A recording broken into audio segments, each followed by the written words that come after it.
ang Masbate Airport, balik na sa normal na operasyon. Ang kasama natin sa balitang yan, si Rajuman Joyce Adra. RMN Live Reports. Inanunsyo ng Civil Aviation Authority of the Philippines ang nahanda ng tumanggap ng flights at pasahero ang Masbate Airport. Ito ay matapos ang pinsala ng bagyong Opong kung saan umabot sa 10 hanggang 15 milyong piso ang naging pinsala sa estruktura ng paliparan.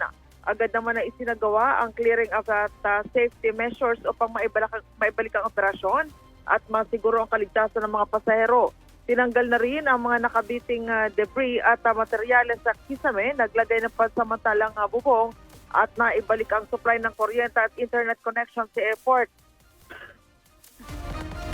Nilinaw naman ng CAAP na bagamat handa na ang paliparan ang pagbabalik ng flights ay nakadepende pa rin sa desisyon ng airline companies.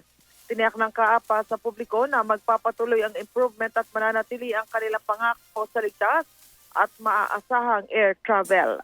Kasama mo sa DZXL Manila, Radyo Man Joyce Collantes, Adra, Tatak RMN.